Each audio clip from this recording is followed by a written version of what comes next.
Pues buenas noches a todos. La verdad es de que pues contentos con un tema como el de hoy, a la vez pues reflexivos porque en realidad es muy profundo todos estos símbolos antiguos de los pueblos precolombinos.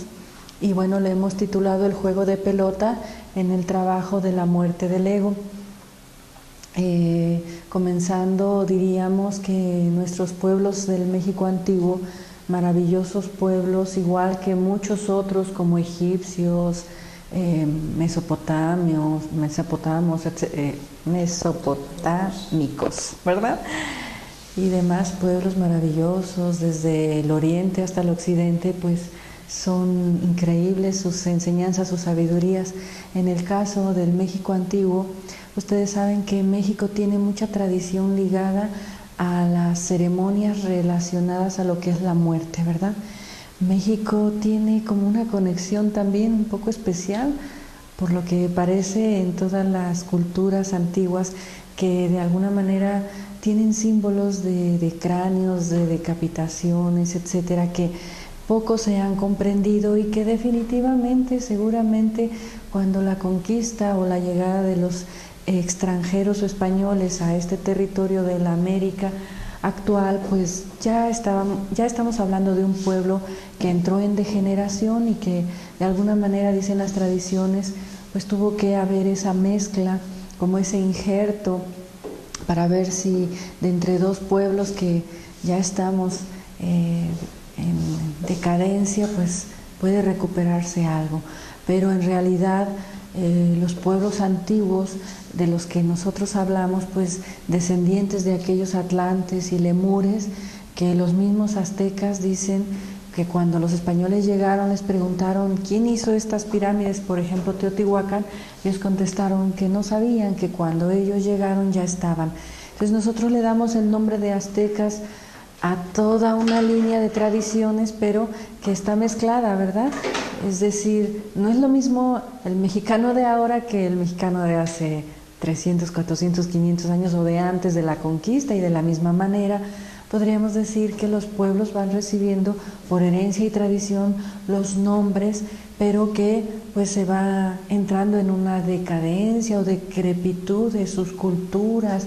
Y efectivamente, muy posiblemente, pues estos símbolos luego fueron tomados a la letra muerta, como puede sucedernos a nosotros hoy en día y como nos ha sucedido pues recordando un poquito la misma Santa Inquisición, etcétera, que bueno, cuando ya se toman las cosas a la letra muerta, pues el resultado es desgraciadamente ya no algo muy positivo, pero inspirándonos en estos pueblos maravillosos que tuvieron conocimiento más allá de la vida y la muerte, ¿no? Que fue una característica muy especial de esta zona.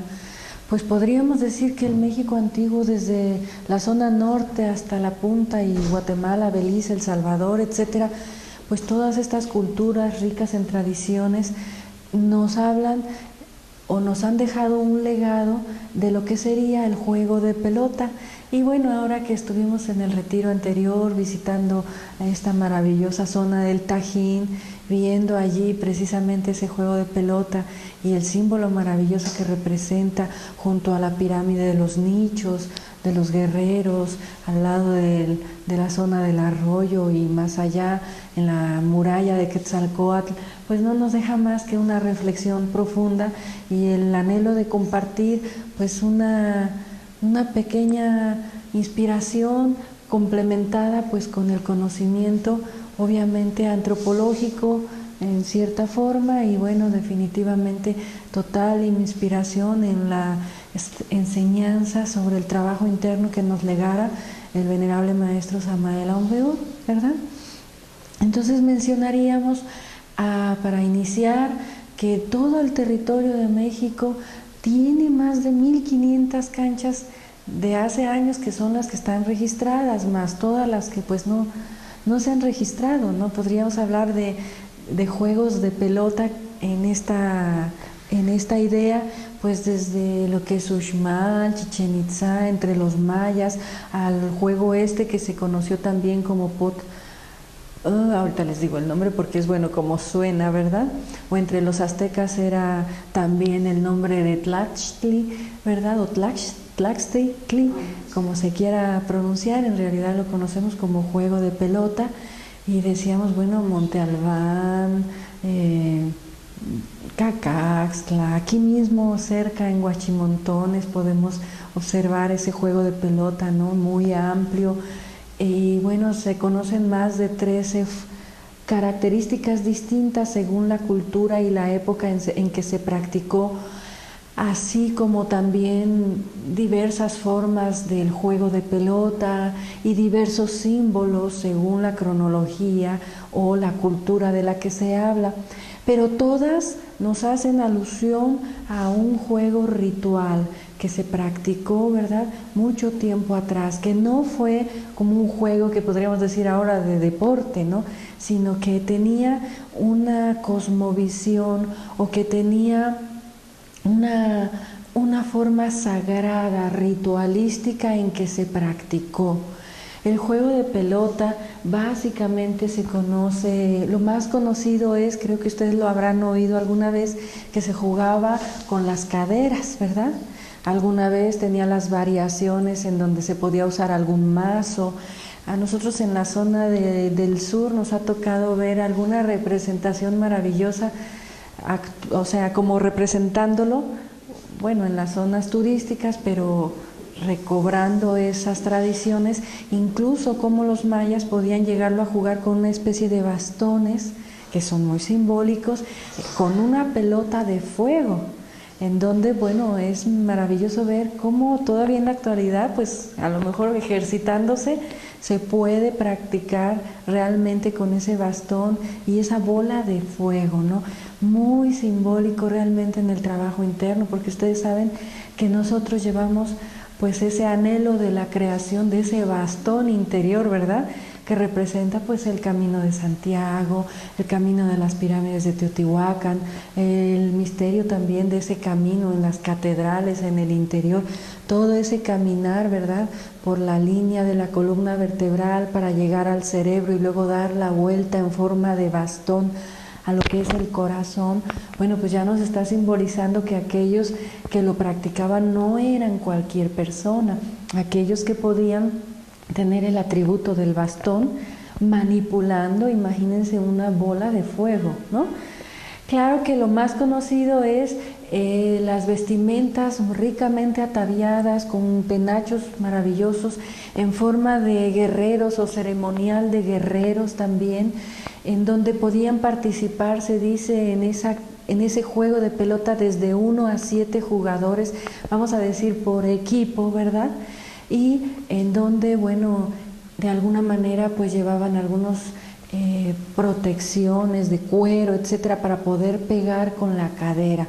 Nosotros sabemos también perfectamente que pegarle a la pelota con la cadera pues es un símbolo también alquímico, de una o de otra manera, ya sea con el bastón o sea con la cadera, ¿verdad?, pues de alguna manera nos está haciendo alusión a un símbolo alquímico, porque es la zona de los órganos creadores, ¿verdad?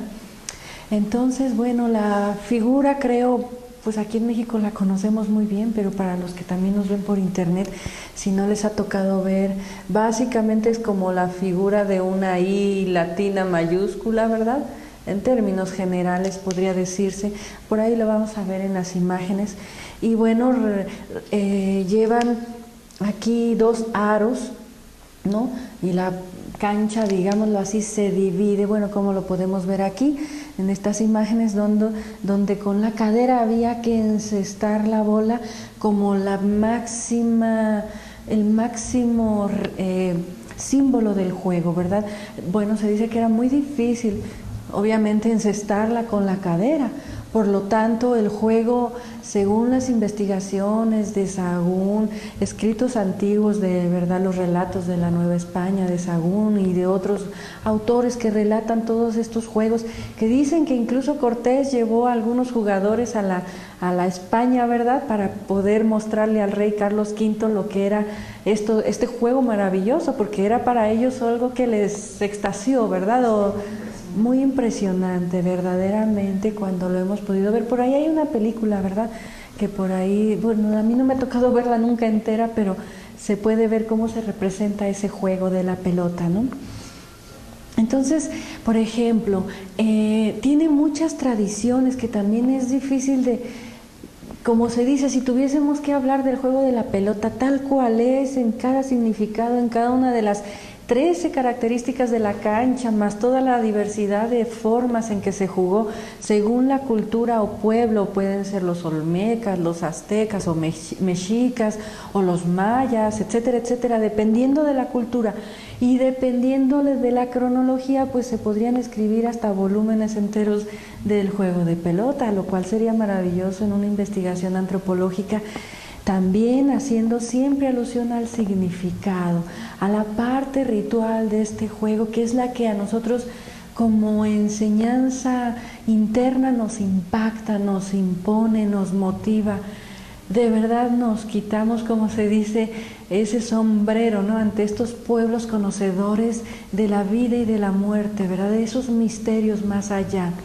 Entonces, según los investigadores, miren, aquí ven una fotografía de cómo ahora también se hace un simulacro, ¿verdad? Para las tradiciones o lo que se ha recogido como tradiciones escritas de la época de la llegada de los españoles, de la conquista, aquellos que relataban, ¿verdad? Bueno, pues engloban el simbolismo de este juego ritual básicamente en 3 aspectos. Primero, como un rito de fertilidad.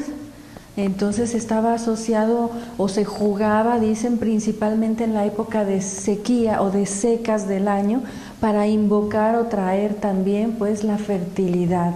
Todo esto de acuerdo también a los movimientos solares.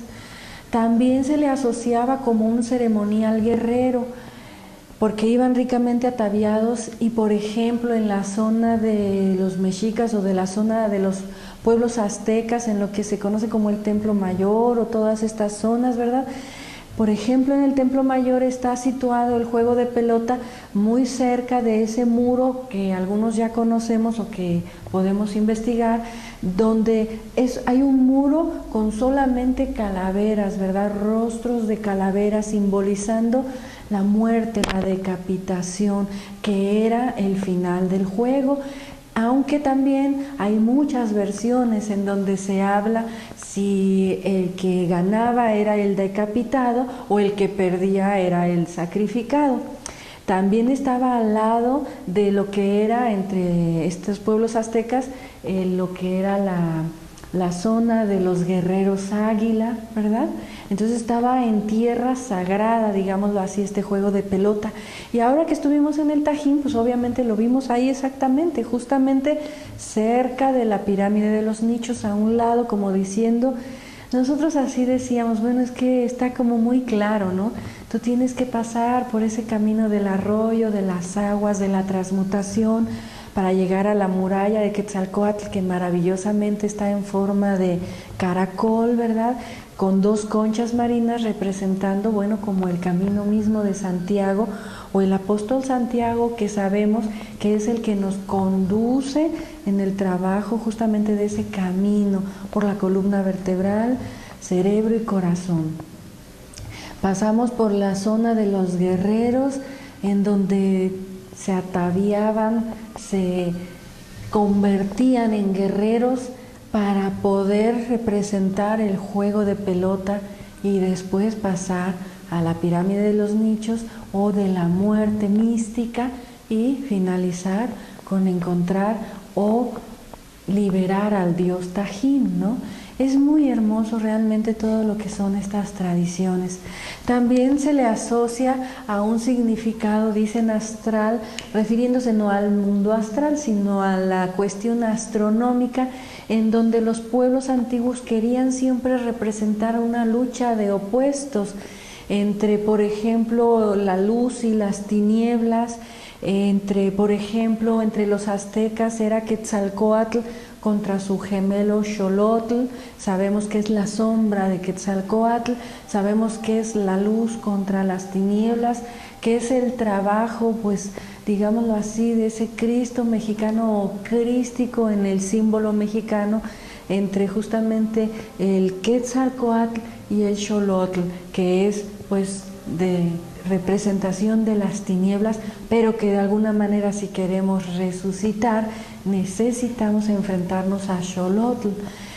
Y bueno, entre estos pueblos aztecas, el símbolo principal estaba asociado a Venus, por lo tanto, porque Venus es el lucero de la mañana, que es donde renace Quetzalcóatl, ¿verdad? Entonces, bueno, está haciendo alusión como a un movimiento astronómico, también asociado, según decíamos las tradiciones, a lo que sería el mismo símbolo del sol, el sol vivo, ¿verdad? En este caso, representando la lucha entre el sol y las tinieblas, entre la luz y las tinieblas, el sol y el inframundo. Y esto, bueno, es muy interesante porque hay muchas leyendas, tradiciones, algunas quedaron incluso plasmadas en lo que es el Popol Vuh de los mayas. Entonces, bueno, no vamos a poder profundizar lo que quisiéramos, pero también es verdad que entre los mayas hay ese mito, ¿verdad?, de dos hermanos gemelos, símbolos del sol y la luna como astros que nos guían, luchando contra los dioses del inframundo. Para ellos entonces el juego de pelota era como una puerta de entrada a los inframundos.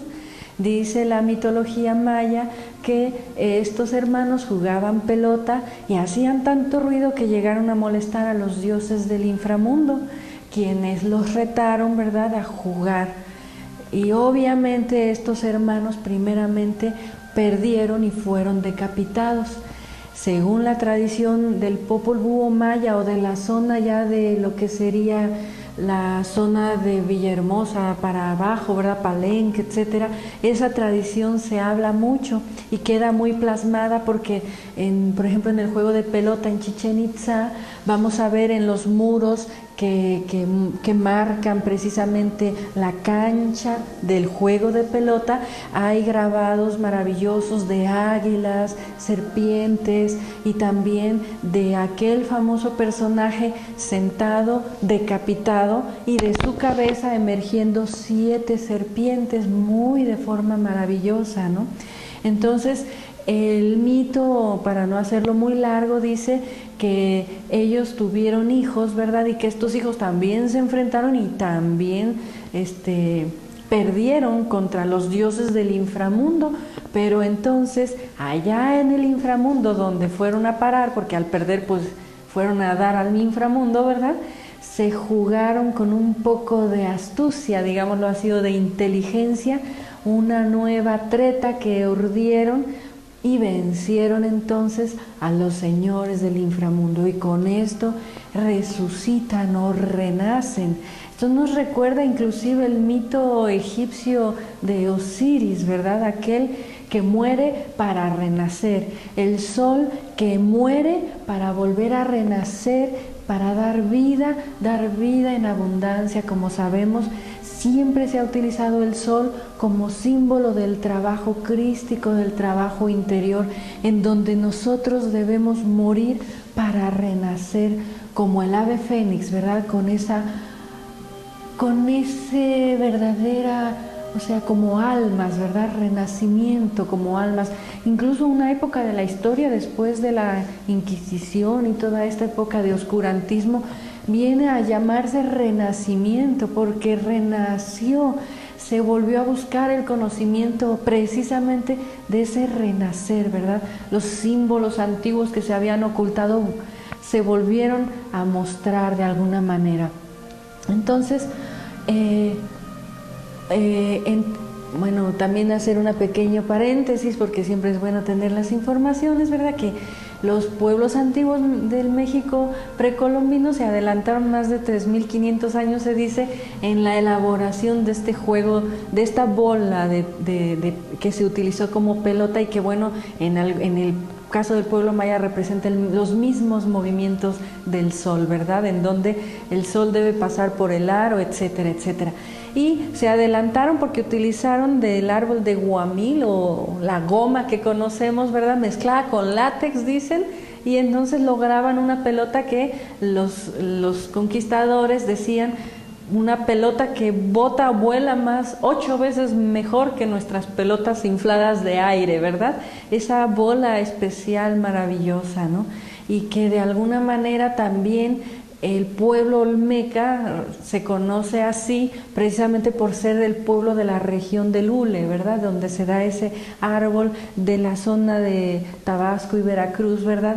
En zona caliente, y ahí pues esa confección de esa maravillosa pelota, que por cierto también algunos investigadores atribuyen a esas cabezas colosales, ustedes las conocen, ¿verdad? Obviamente con rasgos un poco de la raza más, o sea, la raza negra o africana, que nada tiene que ver con estos pueblos, ¿verdad? Pero también haciendo alusión al felino, al jaguar, y algunos investigadores dicen que muy relacionado al símbolo de una cabeza decapitada bajo el trabajo del juego de pelota, ¿verdad? Entonces, bueno, pues cosas maravillosas que podríamos encontrar. Bueno, entre los mayas se llama Poc-Tapoc, porque ya saben que el idioma maya es así, el sonido, la palabra coincide con el sonido, entonces así suena la pelota, dicen los mayas, Poc-Tapoc, cuando rebota, ¿verdad? Bien, este significado de fertilidad, guerrero o astronómico, al fin y al cabo es un mismo símbolo, entendemos en esta enseñanza de la gnosis, porque de alguna manera aquel guerrero preparado para la batalla entraba entonces en ese juego ritualístico en donde decíamos todavía hay muchas diferencias de opiniones entre que si quién era el sacrificado. En cierta forma, de alguna manera internamente diríamos que se sacrificaba curiosamente al revés, al que ganaba. Para nosotros, hoy en día ganar un deporte, una competencia, significa que te den un trofeo y que tú, al contrario de que te niegues a ti mismo, lo que haces es afirmarte a ti mismo, ¿verdad?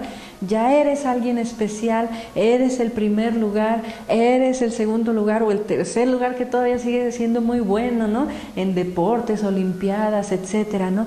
Como que nosotros hemos ido poco a poco desvirtuando todos esos juegos de los pueblos antiguos, en donde ganar significaba el derecho a ser decapitado, en donde ganar significaba el más alto de los trofeos que pueda uno encontrar, que significa tener derecho a ser sacrificado. Imagínense ustedes, ¿no? Uno que diría, Dios mío, uy, no, y allí que estoy conociendo la enseñanza, en una pequeña práctica me tocó a mí declarar un defecto, qué horrible, me siento muy mal, tengo 3, 4, 5 días de crisis, porque qué vergüenza, me han visto como soy, o he declarado que tengo un defecto, y Dios mío, qué crisis tan tremenda pasamos, ¿verdad? Cuando realmente, cuando el guerrero está preparado, lo único que pide es la muerte. Cuando el guerrero está listo, sea ese guerrero águila, simbolizando las plumas, el ave, el espíritu, ¿verdad? O el tigre, ¿no? Simbolizando la sabiduría, la fuerza, la entrega, etcétera. Pues ese guerrero, cuando está listo, lo único que quiere ir es a ese muro donde está lleno de calaveras, ¿verdad? O de, ¿cómo se llaman las de la cabeza? Calaveras, cráneos, ¿verdad? Y tanto entre los aztecas como entre los mayas y en todos los pueblos podemos encontrar en muchos casos ese símbolo de muerte, muros tapizados. Así, si ustedes van al Museo de Antropología e Historia, van a ver creo que es el original, o si no una copia muy original de lo que son esos cráneos. De hecho es el original, porque en Tenochtitlan no está allá. Y lleno de calaveras, de cráneos, como símbolo del triunfo, como símbolo del trofeo que podías esperar, como símbolo de lo máximo a lo que podías llegar. Entonces, esto nos parece maravilloso cuando observamos a estos pueblos, porque siempre hemos dicho, fueron conocedores de los misterios de la vida y de la muerte. Y entre los budistas y entre el mismo textos que leemos por ahí del mismo maestro Samael, dice, quien no sabe morir no sabe vivir, dicen los tibetanos, ¿verdad? Quien no conoce la muerte no puede conocer la vida, ¿no? Quien tiene temor a la muerte tiene temor a la vida. Y esto es algo muy, muy digno de reflexionar. Alguien puede decir, no, bueno, yo no le tengo miedo a la muerte. Pero, o yo no le tengo, o le tengo miedo a la muerte, pero no le tengo miedo a la vida. No se engañen, es lo mismo. Es parte de lo mismo, o sea, de la comprensión de quién soy, de dónde vengo y a dónde voy. Realmente, ¿cuántas veces nosotros decimos, tenerle miedo a la muerte? Repetimos, es tenerle miedo a la vida. Y esto es algo muy real, porque quienes tenemos miedo a la muerte, y creo que de alguna manera si somos reflexivos, a la hora de los hechos es difícil para nosotros que no crecimos con una educación tan profunda como la de estos pueblos, que crecimos mirando el mundo al revés, ¿verdad? Donde el trofeo es engrandecerse, ¿verdad? Mostrarse. Entonces decíamos, pues cuando uno reflexiona, uno tiene miedo a la muerte y a la vida porque tiene temor a perder un empleo, ¿verdad? ¿Quién se arriesga a decir, dejo todo, ¿verdad? ¿Quién hoy en día se arriesga a decir, dejo todo? En aquellas épocas de verdad en que conocíamos la gnosis, dejábamos carreras. Yo no estoy diciendo que hay que dejar su carrera a los jóvenes, no, pero cuando el ser te llama, o sea, hay momentos en que tú sabes lo que tienes que hacer también. Tenemos miedo a dejar nuestra seguridad de nuestro pueblo, ciudad, familia, padres, hermanos, nuestro círculo de amistad en donde nos sentimos muy bien, en donde todos nos quieren de acuerdo a una forma social de vivir. Pero si me arrancan de esa raíz, seguro que la paso en crisis, seguro que vienen las crisis, y eso es maravilloso también.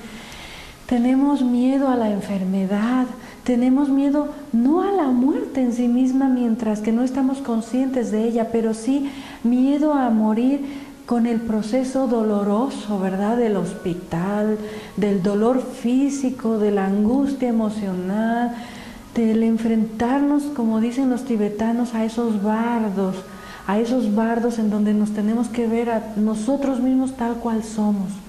Por eso los pueblos aztecas, los pueblos egipcios, los pueblos solares practicaron este rito de la muerte, en el caso de México bajo esta forma, entre otras, del juego de pelota.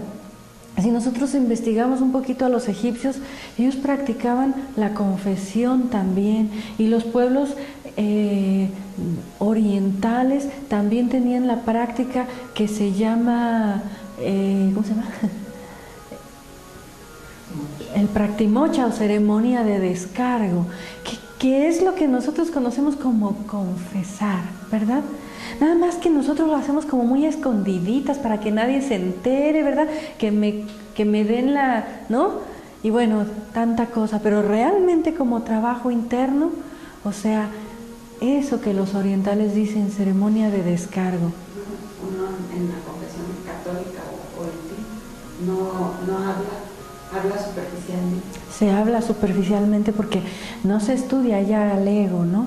Los pueblos aztecas dicen que llegaba el sabio Tlamatimine, ponía su petate, ¿verdad? De ahí que vienen todavía los petates de ahora, ponía su petate, ahí sentaba a aquel que necesitaba su ayuda de curación. Uno iba a buscar al Tlamatimine, al sabio sacerdote, para curarse, ¿verdad? Para curarse de una enfermedad, para curarse de un dolor emocional, para curarse de un sufrimiento. Estos eran los Tlamatimines, sabios sacerdotes, y dicen que ponían su petate y ahí sentaban al enfermo y le decían, habla todo, confiesa todos los males que has hecho, todo de tu vida. Y entonces aquel mexica, azteca, confesaba, hablaba su vida, descargaba su vida para poderse curar. Entonces le imponían su penitencia. Por eso vemos muchas figuras en códices, ¿verdad? Con personajes con la lengua ahí agujereadas las orejas, etcétera, ¿no? Como símbolos de penitencia. Decía el Tlamatimine, todos tus errores, vamos a decirlo al estilo nuestro, todos tus pecados son perdonados, pero no podías volver a cometer uno, porque si volvías a robar, entonces venía tu mano por encima, ¿verdad? Eran las leyes de aquellos pueblos que se mantuvieron en una época con un alto grado de conciencia, ¿verdad? Todo se te perdonaba, pero no lo vuelvas a hacer, ¿no? Nosotros, desgraciadamente, al no tener un conocimiento de esto, de la vida y de la muerte, de estos misterios de la vida y la muerte, tenemos miedo a ser y a no ser, miedo a confesar y miedo a no confesar.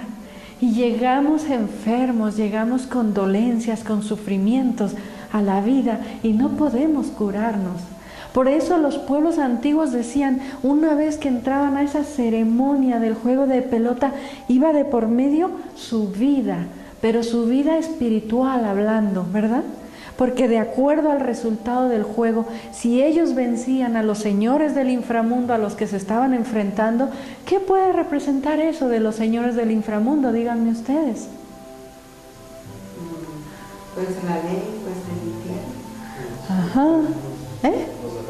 Nuestros propios defectos, esos son los señores del inframundo, porque cada círculo dantesco, ustedes saben que acepta determinados defectos psicológicos, y que cuando uno muere sin haber hecho un trabajo psicológico, pues sus defectos, después de un determinado número de vidas o de la caridad divina, de acuerdo al nivel de cada quien, pues entre 108 vidas en promedio tendríamos que descender con los señores del inframundo, es decir, a encontrarnos con nuestros propios inframundos. Por eso el juego de pelota significa que tú vas como guerrero ya preparado, que ha transmutado sus energías, que ha pasado por muchas pruebas quizás, ¿verdad? Por ese arroyo, por ese camino, que ha tenido que soportar muchas circunstancias en la vida nuestra, dentro de la misma gnosis. ¿Cuántas veces no nos hemos encontrado ante pruebas, ¿verdad? A decir, bueno, no dejo la gnosis, ¿verdad? Bueno, hasta aquí llegué y ya no puedo luchar más. Bueno, es que está muy bonito eso, pero yo como que no es para mí, ¿verdad? O sea, en este camino interno, para poder llegar a disputarte con los señores del inframundo, necesitas haber pasado muchas pruebas antes, necesitas haber pasado y superado la paciencia, la tenacidad, la nobleza, ya lo sabemos, ¿verdad? O sea, la inteligencia humana, el no derrotarnos, el avanzar, aunque las pruebas vengan difíciles. ¿Cuántas veces es así, no? Y entonces dices, todo para prepararme como guerrero, ¿comprenden? Si nosotros nos quedamos como buenas gentes, qué bien, pero ¿para qué servimos? De verdad, amigos, compañeros de este trabajo, como alguna vez, ¿verdad?, uno escuchó también en sus inicios, buena gente, pero ¿para qué sirves? ¿Verdad? ¿De qué sirves? ¿Para cumplir con el diezmo de la tierra? Ok, está bien, si ese es tu camino, perfecto, pero si estás aquí, ¿para qué quieres ser solo buena gente? Tú tienes que caminar por ese arroyo de la transmutación, luchar por comprender la enseñanza, pasar tus pruebas, la paciencia, la tenacidad. Ya hemos dicho, lo repetimos nuevamente, ¿verdad? Tienes que ser noble, fuerte, tienes que tener un corazón vivo también. Necesitas despejar tu cerebro, que tu cerebro se abra a la comprensión, a ese donum Dei, a comprender el camino de tu vida, a comprender para qué estás aquí, el misterio de tu vida y de tu muerte, propiamente hablándolo, ¿verdad? ¿Para qué nacimos? ¿Para qué estamos aquí? Y después, entonces sí decir, soy un guerrero, ¿verdad? Soy un guerrero. No porque soy un guerrero ya la hice. No es que el guerrero águila decía o el guerrero tigre decía, no, ya soy el guerrero, ahora sí ya la hice, yo ya tengo mi título. No, soy un guerrero, estoy dispuesto a pedir el juego de pelota, ¿comprenden? Estoy dispuesto a pedir, enfrentarme, ahora sí, con los señores del inframundo. Equivaldría, supongo, a ciertos niveles de los trabajos del propio Hércules entre los griegos, ¿verdad?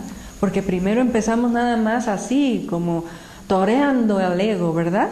Como en el camino del torero, pues de momento nada más pasamos y le damos la vueltita al toro y salimos corriendo del ruedo, ¿verdad? Porque estamos apenas queriendo comprender este trabajo. Pero cuando lo has comprendido, tienes que ser un guerrero. Tienes que ataviarte de todas esas plumas maravillosas que representaban esa aura, esa vitalidad, ese astral, todo aquello que representaba, y con todas las herramientas del guerrero, con la lanza del guerrero, con la espada del guerrero de acuerdo a la cultura, con el bastón, con el dominio del bastón sobre la bola de fuego. Es decir, cuando tienes ya todo a tu favor en esta enseñanza, cuando has pasado tantas y tantas pruebas y obstáculos, cuando empezamos de estudiante, así es nuestra vida, ¿verdad?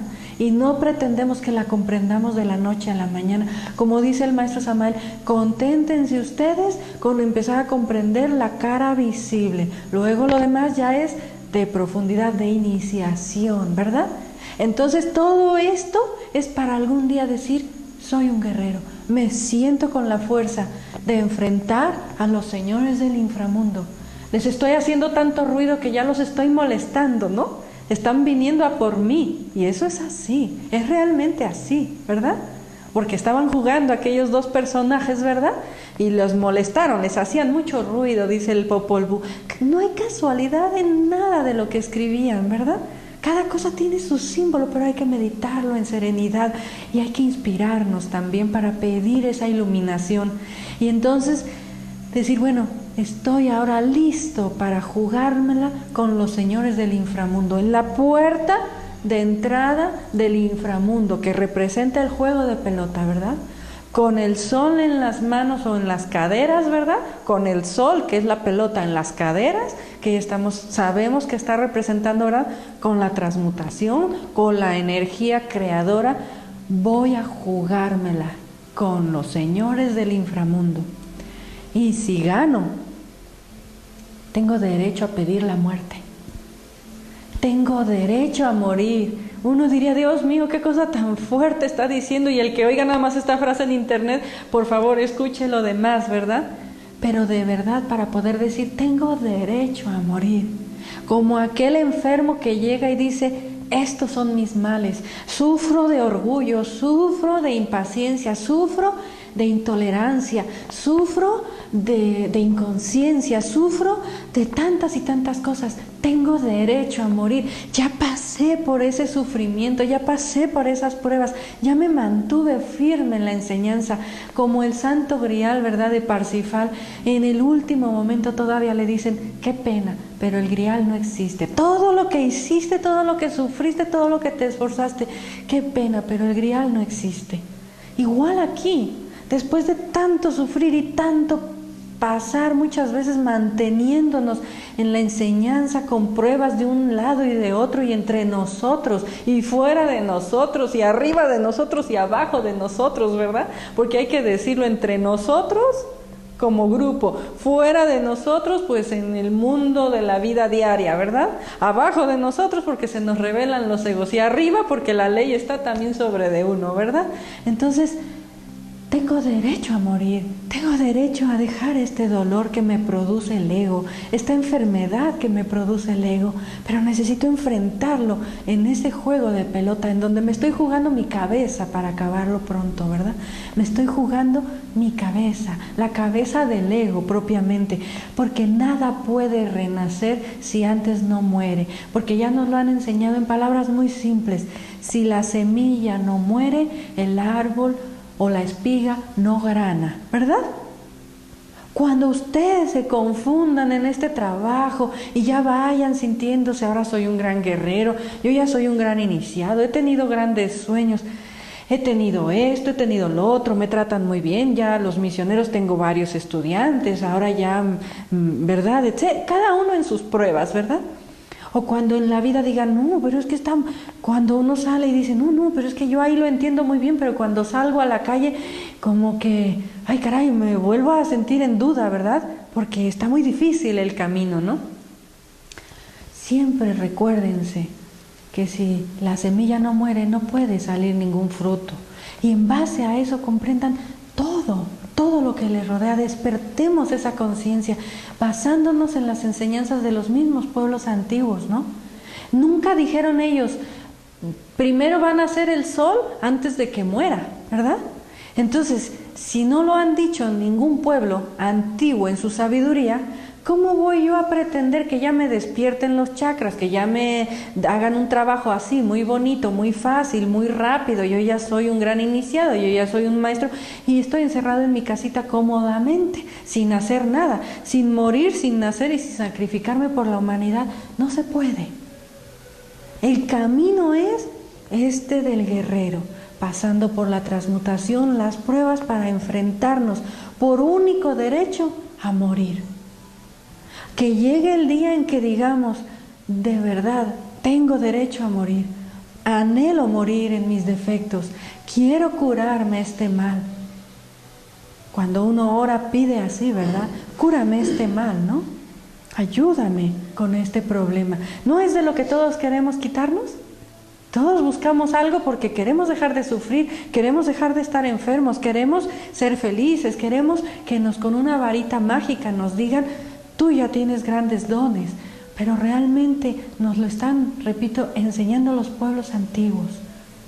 Todo esto es para poder decir, vísteme como guerrero, Padre mío, Madre mía, porque voy a la guerra, porque voy a la batalla, porque definitivamente tengo derecho a morir, también ya pasé, ya sufrí. Ayúdame, Madre mía, como dijo el maestro Samael, ¿verdad? Le dice en una de las ocasiones su Madre Divina, le dice, es que has vuelto a perder tu oportunidad. Y él le dice, pero Madre mía, estoy trabajando, eso ya pasó. Sí, pero tienes que morir, ¿verdad?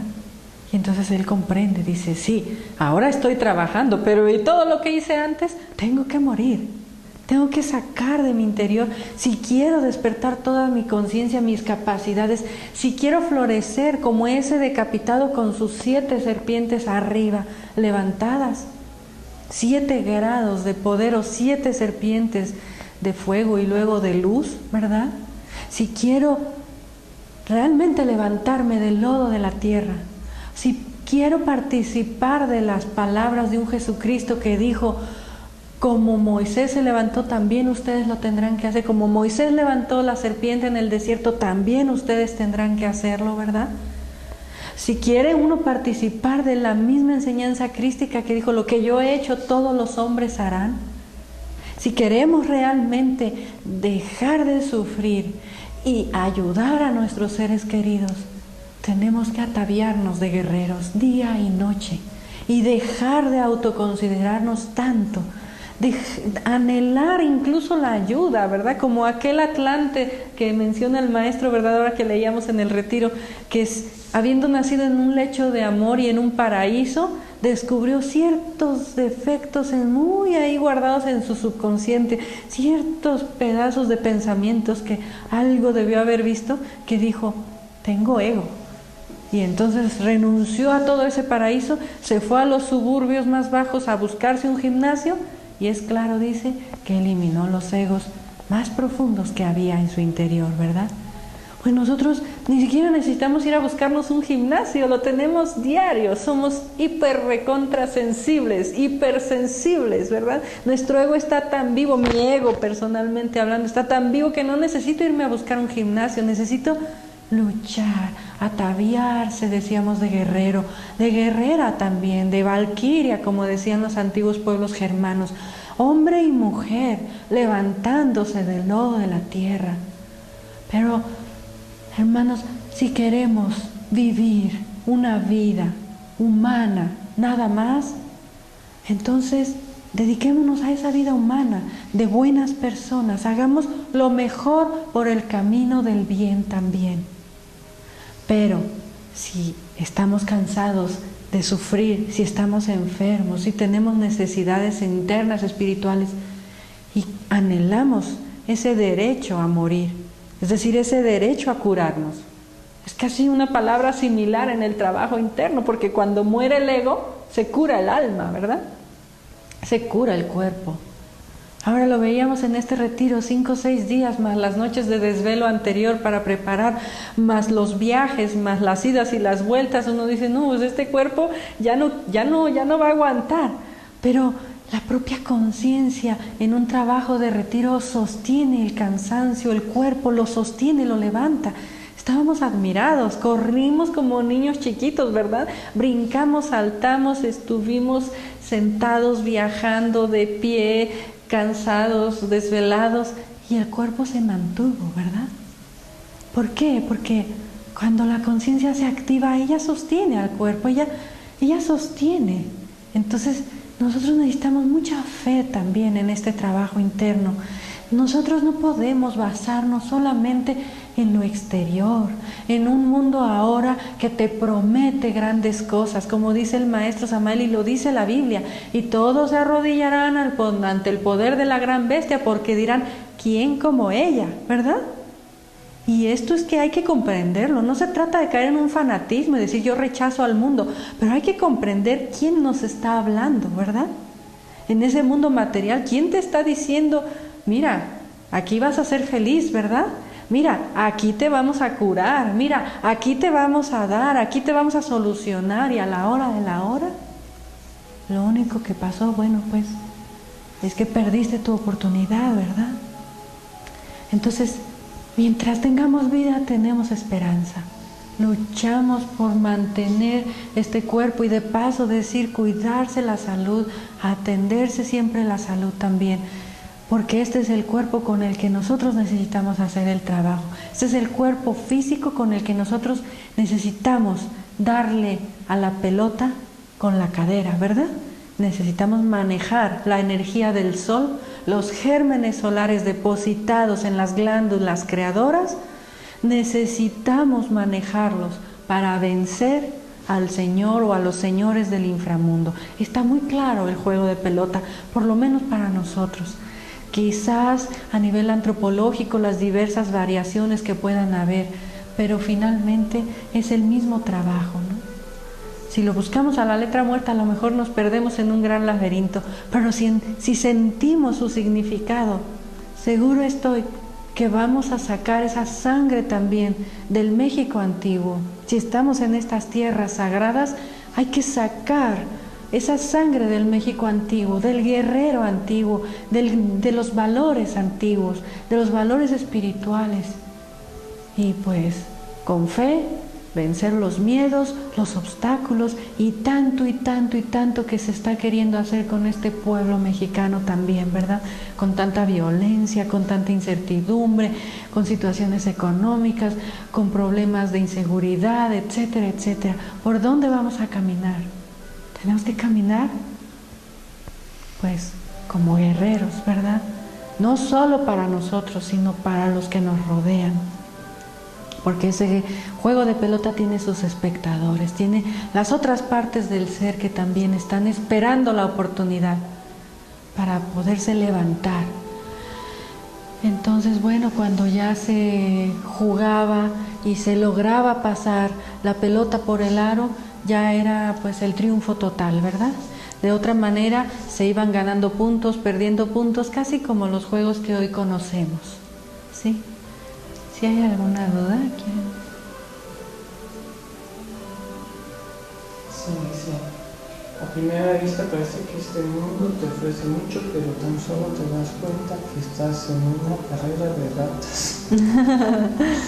Solo ofrece inconformidad, enfermedad, mutilación, dependencia, dolor. Como que nos damos cuenta que estamos como esos hámsters entretenidos. Sí, entretenidos, nos tienen entretenidos, pero ¿de quién es la culpa? De quien se deja entretener. No hay más seguridad, no hay seguridad afuera si no la hay adentro. Lo único que sostiene a un ser humano es su fuerza vital. Y si se están perdiendo hasta los valores humanos, ¿qué podríamos esperar? Mas, sin embargo, los grandes actos de heroísmo son precisamente estos: vencerse para ayudar. Uno solo que trabaja puede ayudar a todo un pueblo. Uno solo que trabaja la muerte del ego puede ayudar a su familia, a sus hijos, a sus padres, como decíamos en la oportunidad anterior, que se llegue el día en que digan: bendito el vientre que te trajo al mundo, ¿verdad? Que demos bendiciones a nuestros padres por haber hecho uso correcto en esta vida de la oportunidad que se nos dio. Esta vida es una oportunidad como vida material humana. El chiste de esta vida es que necesitamos descender al trabajo con la piedra. En forma personal diría que esa bola también representa el trabajo con la piedra. Finalmente el sol y las semillas del sol, bueno, están en la piedra, ¿verdad? Entonces, finalmente esta vida no acaba aquí, pero mientras tengamos un cuerpo y podamos hacer un trabajo de pranayama, de alquimia, de casados, etcétera, etcétera, etcétera, estamos preparándonos para algún día ese camino. Si va a ser en esta existencia o en la que sigue, si nos dan otra oportunidad, no importa, es solo un pestañeo, ¿verdad? Es solo una pestaña que cerramos y abrimos. La vida continúa. Depende de nosotros hacerla mecánica, sufrida, siempre las mismas causas, siempre los mismos efectos, siempre las mismas recurrencias, o salir de una vez por todas, como guerreros, decíamos, a enfrentarnos con esos señores del inframundo. Que ya valga decir que cuando uno practica, ¿verdad?, la alquimia, de alguna manera también, siendo la novena esfera, pues puede de repente o muy a menudo quizás empezar ya a tener esos contactos en los sueños también con esas regiones inferiores para empezar a ver los egos que hay que eliminar. Y eso a veces nos puede confundir. Nos puede confundir que alguien diga: bueno, yo ahora me siento peor que antes, yo ahora veo más defectos que antes. Antes yo no veía defectos y no sufría, o sufría pero por las injusticias del mundo. Y ahora digo: híjole, pues me está yendo peor porque estoy empezando a ver lo mal que estoy. Y entonces alguien se echa para atrás, se asusta y se echa para atrás, ¿no? Por ahí en el video que se puso en el Facebook, que se compartió en YouTube y todo, del maestro Samael, cuando narra esa experiencia en donde aquello ante el tribunal de la ley, ¿verdad?, con ayuda de su Madre Divina, le dictaminan, le sentencian a la muerte. Y entonces él pudo haberse echado para atrás, ¿verdad?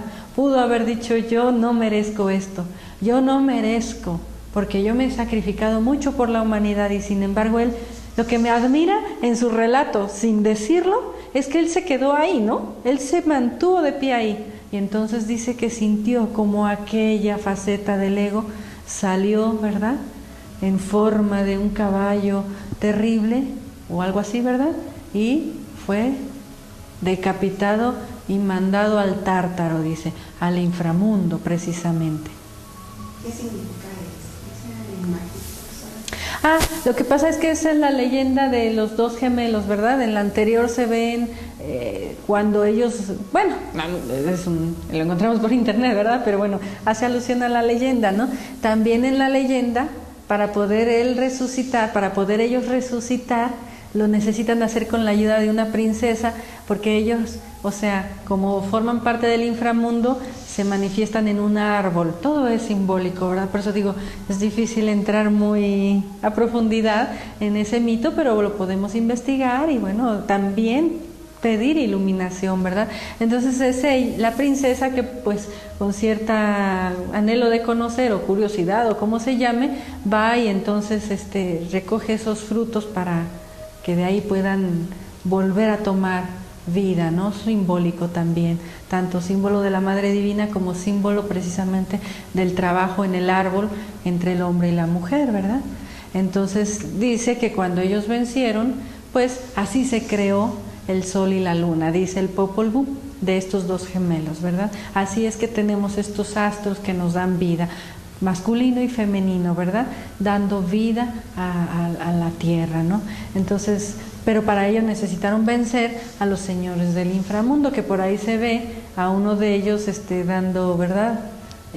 Dándole muerte como a una calavera, ¿no? Bueno, así lo pintó alguien con mucha inspiración, supongo, ¿no?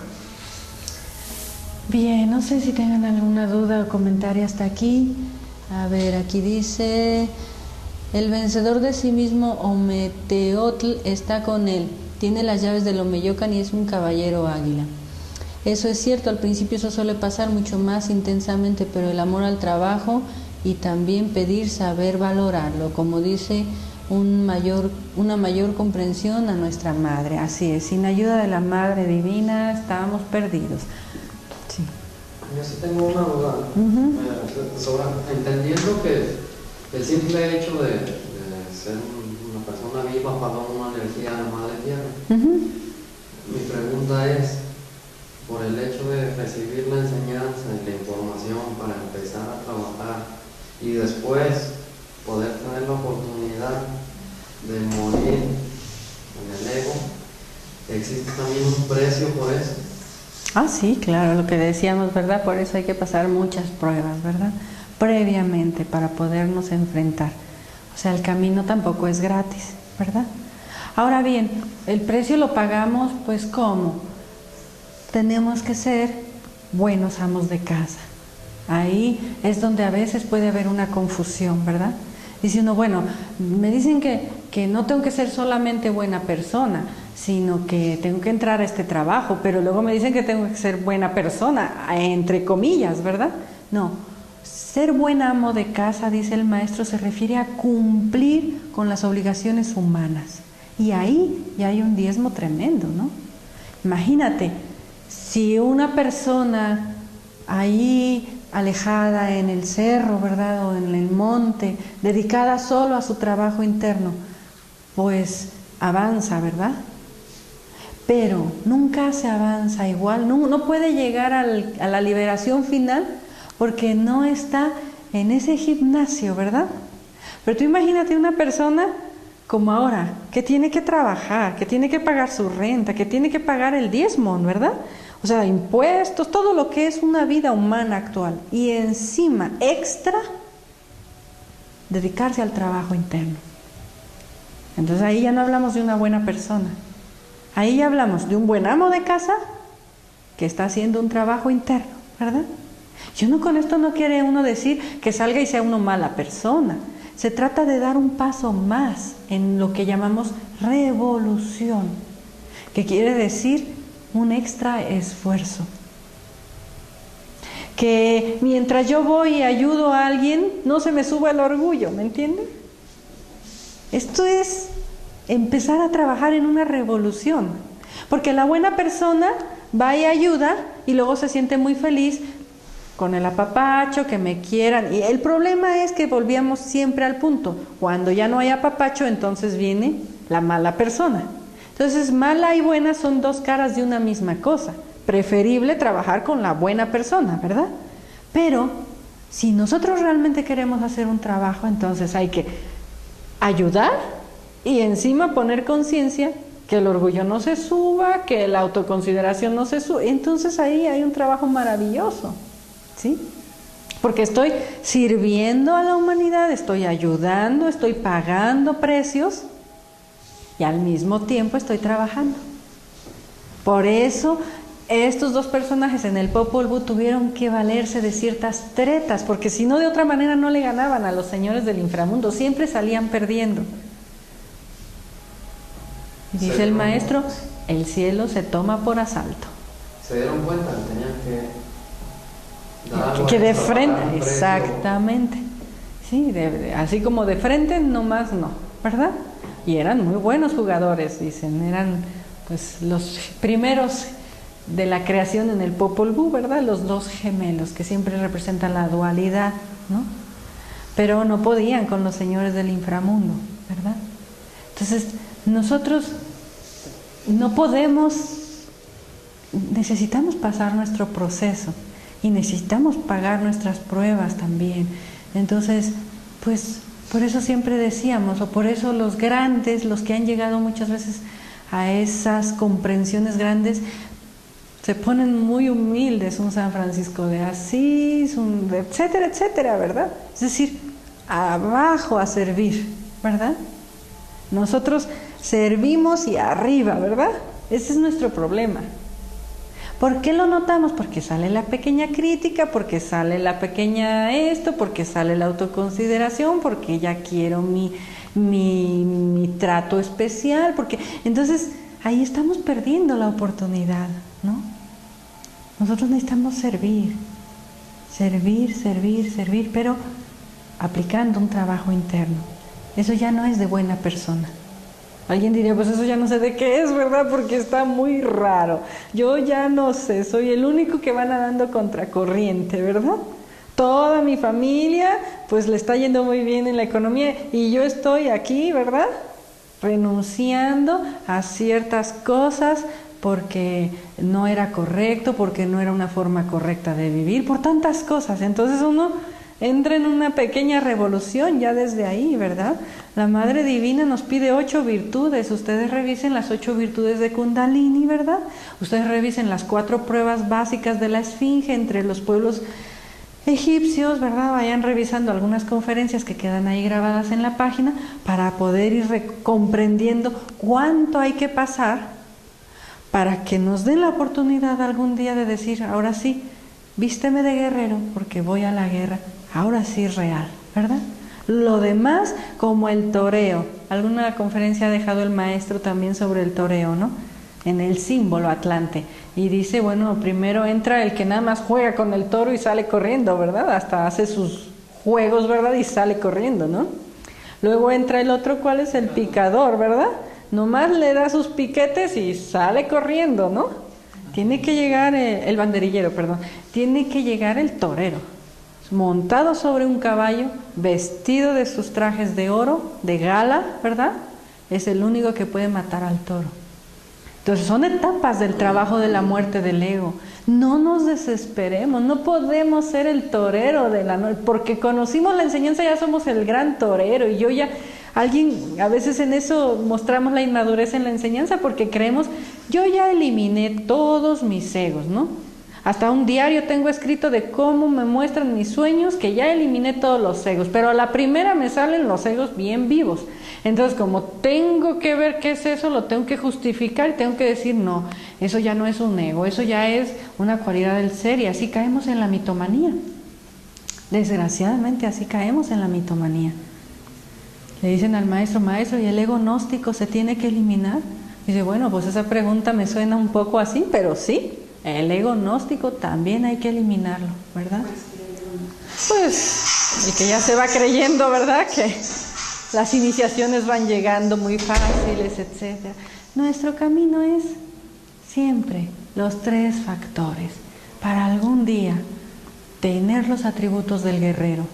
Acuérdense que, por ejemplo, entre los griegos, ese Hércules o ese Perseo, por ejemplo, tuvo que ser ayudado por todos los dioses. Minerva le da su no sé si su escudo, Mercurio le da sus, ¿verdad?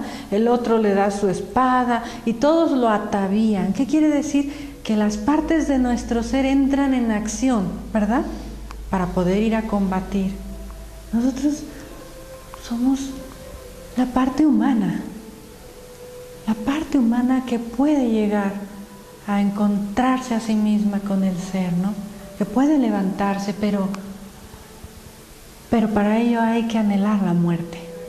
Si no hay muerte, no puede llegar, no pueden hacer el árbol. Lo que están haciendo es otra cosa, ¿verdad? Bueno, pues esto no sé si no le tengamos miedo a los pagos, ¿verdad? Porque la vida de todas maneras nos cobra, ¿o no? Mejor pagarlos con conciencia. Es diferente.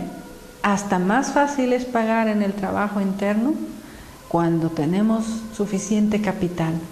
Porque ustedes vean la vida, revisen la vida de cualquier personaje, ¿verdad? Ya suficiente sufrimiento hay. Más bien, uno todavía tiene una oportunidad. no está todavía en una ciudad en guerra, no está todavía en un país sin alimentos, sin agua, sin esto. O sea, tu pago es, sí, salir a trabajar, ok, pues con inteligencia, trata de ganarle, ¿verdad? Con amor, pero todavía tienes oportunidad, ¿no? Triste el día que llegue que ya no haya oportunidad. Triste el día que ya no se permita la difusión de la enseñanza, ¿no? Porque ese día le quitamos la oportunidad a alguien de este trabajo. Triste el día que alguien diga, yo ya no puedo, estoy amarrado, estoy esclavizado en una telaraña que representa el mundo material. Ya no puedo moverme, tengo que cumplir 100% al mundo material porque lo debo. Y aún así, si el anhelo es grande, siempre hay ayuda, siempre hay ayuda. Tenemos que tener fe, fuerza. Por eso pedimos, ¿verdad?, al genio de Marte, fuerza, protección e iluminación. Porque vamos a la batalla, porque vamos a ese camino. Pero bueno, vamos a dejarlo hasta aquí, que sea una meditación para todos nosotros hoy, que sea un ofrecer en nuestro trabajo. Siempre que ustedes hagan un servicio, ofrézcanlo por alguien que lo está necesitando. Es la mejor manera de pagar, más rápido además. Que es una pregunta a nivel de estudiantes gnósticos, ¿podrían explicar un poco más sobre comprender un defecto psicológico? Sí, depende del nivel de estudiante, si es de cámara A, de cámara B, de segunda cámara, ya hay una necesidad de entrar a una comprensión más profunda, ¿verdad? Normalmente cuando iniciamos, pues andamos un poquito por las ramas, ¿verdad? Como en la lucha de aceptar o de no aceptar si existe el defecto, ¿verdad? Es nuestro proceso, ¿no? Y cuando nosotros nos vemos en el espejo de nuestros estudiantes o compañeros, porque al final somos compañeros, pero pues nos empezaron antes y bueno, toca compartir, pero la lucha es a todo nivel, ¿no? Entonces cuando uno ve esas etapas, dice, bueno, estamos empezando. Él apenas se va a definir, ¿verdad?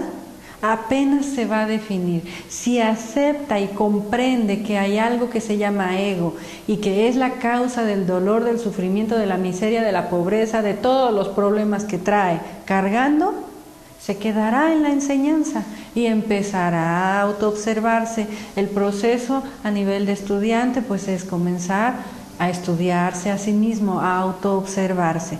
Ahora, todos somos estudiantes en esta enseñanza. Que estemos unos en el papel de profesores y otros en el papel de estudiantes es cronología, ¿verdad? De segunda cámara, por favor, gracias. A nivel de estudiante de segunda cámara, pues ya necesita trabajar con el tercer factor, porque en el tercer factor vamos a descubrir nuestro gimnasio.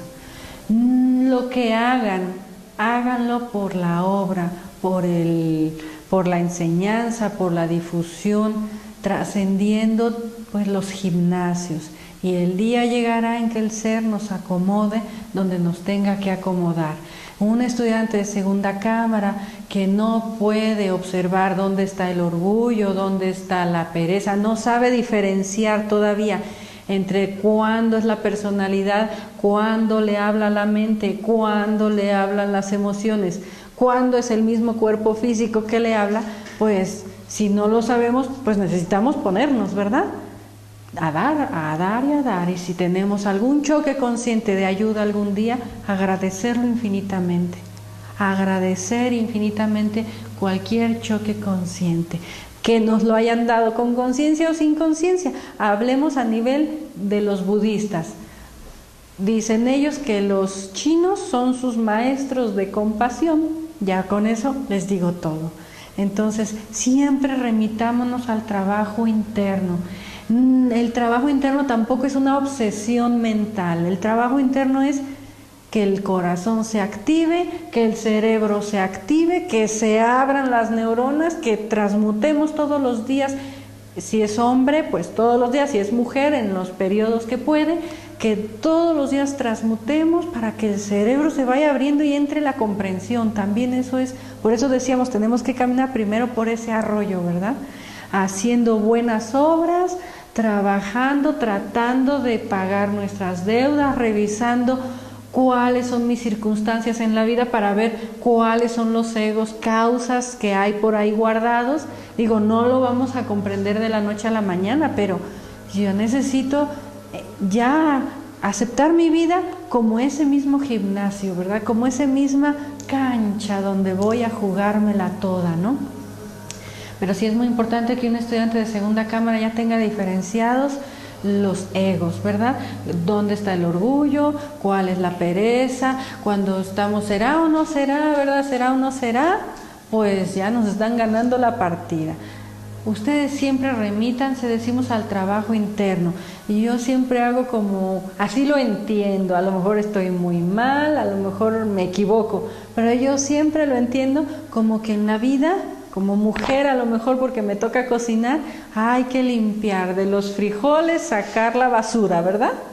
No todo es basura en la bolsita que nos vendieron, ¿verdad? Pero tampoco todo es frijol bueno, ¿no? Si yo me creo que todo es frijol bueno, lo voy a echar a la sartén, a la olla y voy a comer piedras, ¿verdad? Y si yo me creo que todo es basura, pues voy a tirar alguna semilla muy valiosa y nutritiva. Entonces, en nuestro trabajo hay una parte de conciencia y hay otra parte de ego, ¿verdad? La parte de la conciencia dice, yo nunca quise lastimar, pero el ego salió por detrás. ¿Y qué vamos a hacer? Pues agarrarlo por los cuernos, ¿verdad? De frente decir, sí, yo nunca tuve la intención, pero tengo algo por dentro, ¿verdad? Que habló, que tiró, que rompió, que lo que haya sido. Y eso, no hay que tener miedo de enfrentarlo. No estoy diciendo que todo es ego. Usted en su corazón sabe que no tiene la intención negativa, pero el ego sí. Y el ego está ahí guardado. Y es inconsciente el ego. Si el ego fuera conscientemente abierto, usted no estaría aquí. Porque cuando alguien se acepta como ego, pues está en otro lugar. Está en otra parte, ¿no? Está haciendo otras cosas. El problema con nosotros es que vivimos en el segundo estado de conciencia. Eikasia, pistis, dianoi, eikasia, pistis, dianoia y... Dice que dan gracias, que aclaran y me afianzan más. Qué bueno, me da mucho gusto, pues sí, pueda ser útil. Ojalá pueda ser útil, ¿verdad? Entonces el problema nuestro es que vivimos en un segundo estado de conciencia, medio dormidos, o sea, dormidos en la noche y dormidos en el día. Eso es un problema serio. Si estuviéramos un poquito más despiertos, definiríamos nuestra vida. Pero el problema de nuestro nivel de conciencia es que como la conciencia está dormida, ella siente que no quiere hacer mal. O sea, el ego está chupando a la conciencia a su alrededor y la tiene dormida. Y darse cuenta de eso es lo difícil. Darse cuenta que el ego utiliza la misma conciencia, ¿verdad? Es lo difícil. Reconocer un defecto desde el nivel de buena persona es muy difícil. Es para realmente personas de valor, ¿verdad? Sí, o sea, el ego está como chupando a la conciencia y la conciencia está dormida sobreviviendo, ¿no? Entonces, por eso dice el maestro Samal, el camino al infierno está empedrado de buenas intenciones. Porque la conciencia dice, quiero servir, quiero ayudar. Y viene y ayuda, pero inmediatamente sale el ego y se chupa lo que la conciencia hizo. Se lleva el mérito. Y entonces dice, ya ayudé, soy grande, soy esto. Este es nuestro proceso, esta es nuestra etapa de trabajo y esto es lo que hay que luchar para algún día ir a la muerte, ¿verdad? Hoy necesitamos descubrir, autodescubrirnos. Y bueno, pues muchas gracias a todos por su atención. Espero que ya pues no se haga muy tarde y bueno, pues que pueda ser útil para todos. Para nosotros es una inspiración en momentos muchas veces también difíciles, pero hay que salir adelante siempre con esa frase que siempre nos han dicho, arriba corazones, dice el maestro Sun Sun Kordam, ¿verdad? Arriba corazones. Gracias por la conferencia tan didáctica y explicativa. Bueno, saludos Ana, que pasen todos buenas noches y bueno, pues gracias.